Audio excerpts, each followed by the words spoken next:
Supreme court ने अग्रिम जमानत को लेकर एक महत्वपूर्ण टिप्पणी की है और ये मामला भले ही बिहार का रहा हो, लेकिन इसका असर जो है देश भर में जाएगा। और कहा है कि कोई भी अदालत, चाहे वो हाई कोर्ट हो या फिर कोई भी कोर्ट हो, वो किसी की आरोपी की अग्रिम जमानत को रद्द तो कर सकता है, ये उसको अधिकार है, लेकिन वो उसको ये नहीं बोल सकता कि आप सरेंडर कर दीजिए।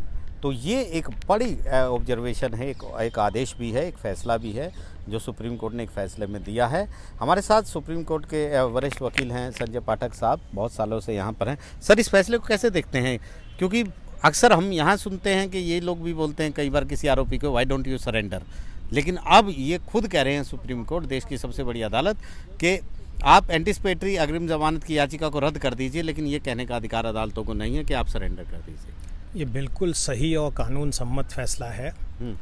माननीय न्यायाधीश जे.बी. पारदीवाला जी और जस्टिस उज्जवल भोयन की बेंच ने ये आदेश पास किया है। इसमें कंप्लेंट केस था।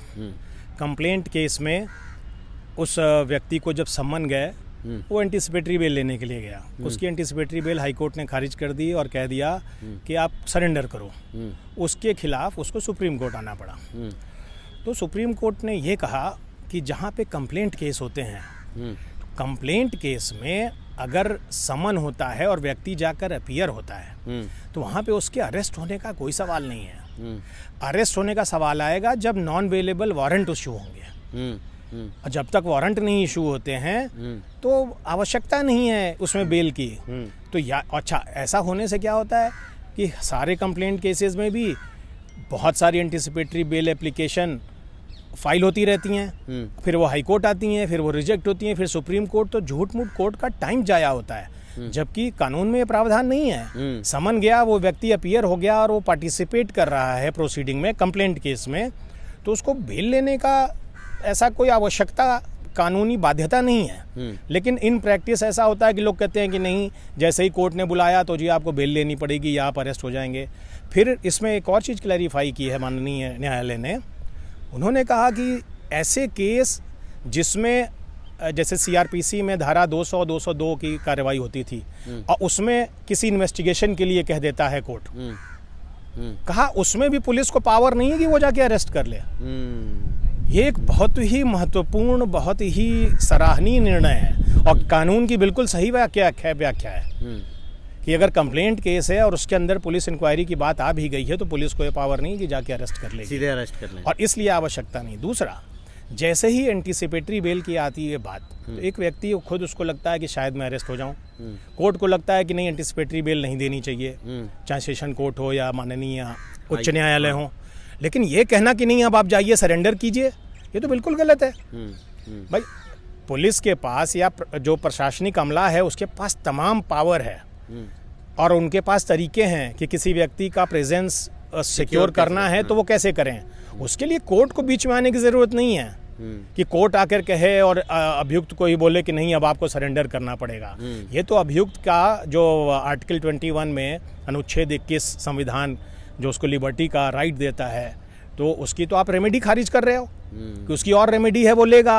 उसको जो भी कानून सम्मत काम करना हो, आप उसको बाध्य कैसे कर सकते हैं जुडिशियल ऑर्डर से कि अब आपको सरेंडर करना पड़ेगा। तो इस लिहाज से ये फैसला बिल्कुल ही उचित प्रतीत होता है। आम लोगों के लिए संजय भाई, हम समझना चाह रहे हैं कि हम ये बताना चाह रहे हैं आम लोगों को कि जैसे पुलिस ने समन भेजे किसी केस में, तो इसका मतलब ये नहीं वो बंदा अरेस्ट हो जाएगा उस समय, है ना, लेकिन वो डर के मारे, क्योंकि पुलिस ने समन भेज दिए हैं, वो डर के मारे कोर्ट गया एंटिसिपेटरी के लिए और कोर्ट ने बोल दिया आप सरेंडर करो, यानी पुलिस उसको गिरफ्तार नहीं करना चाहती। अब पता नहीं चाहती है कि नहीं, ये स्थिति अलग है। लेकिन जब कोर्ट कह रहा आप सरेंडर करो तो वो तो गिरफ्तार हो उसको होना पड़ेगा गिरफ्तार, और पुलिस को भी गिरफ्तार करना पड़ेगा। फिर ये स्थिति थोड़ी अलग है जिसमें कि कोई एफआईआर दर्ज हुई। अभी हम कंप्लेंट केस की बात कर रहे थे, जिसको कहते हैं प्राइवेट परिवाद, निजी परिवाद कोई दाखिल करता है, हाँ, जिसमें पुलिस का रोल नहीं होता और परिवादी ही अपना केस चलाता है। लेकिन जहां एफआईआर होती है और पुलिस इन्वेस्टिगेशन कर रही है, तो उसमें बहुत सारे ऐसे ऑफेंस हैं जिसको हम कॉग्निजेबल ऑफेंस बोलते हैं, जिसमें सजा ज़्यादा होती है। तो अगर उन सेक्शंस में अपराध दर्ज है और पुलिस नोटिस भेजती है कि आप आइए और आपका नाम है, तो वहाँ पे ये गुंजाइश होती है कि पुलिस उससे पूछताछ करे और फिर बोले कि हमारे पास पर्याप्त आधार है, हम आपको अरेस्ट कर रहे हैं। तो वहाँ पे तो आवश्यकता पड़ती ही है और पड़ेगी। लेकिन ये तो एंटिसिपेटरी complaint बेल केस की है। हाँ। ये कंप्लेंट केस था। ये लेकिन पुलिस वाले केस में भी अगर कोई आदमी एंटिसिपेटरी बेल के लिए जाता है तो कोर्ट ये नहीं कह सकती कि अब आप जाइए और पुलिस के सामने आप सरेंडर कर दीजिए। ये कोर्ट का काम नहीं है। कोर्ट का काम नहीं। भाई एक आदमी आपसे एक रिलीफ मांगने आया था कि हम एंटिसिपेटरी बेल दीजिए, कोर्ट अगर नहीं दे सकती है, कोर्ट मना के कर पास दे। पे कोर्ट मना कर देगी, फिर वो छोड़ देगी। क्योंकि पुलिस प्रशासन और प्रशासनिक अमला बहुत बड़ा है और तमाम उनको शक्ति हैं जो एक सामान्य व्यक्ति, एक सामान्य इंसान, सामान्य नागरिक को नहीं होती हैं। तो सामान्य नागरिकों के अधिकारों की रक्षा के लिए है और ये एक अच्छा आदेश है। ये बहुत ही अच्छा आदेश है। जी, जी। और आर्टिकल 21 के स्कोप के लिए ये भविष्य में बहुत ही जी। अच्छा ये माइलस्टोन बनेगा। जी जी। तो बहुत अहम ये आदेश है और ये आदेश आने के बाद उम्मीद ये की जानी चाहिए कि देश में जो स्थितियां हैं वो बदलेंगी। नई दिल्ली से आशीष भार्गव, NDTV इंडिया।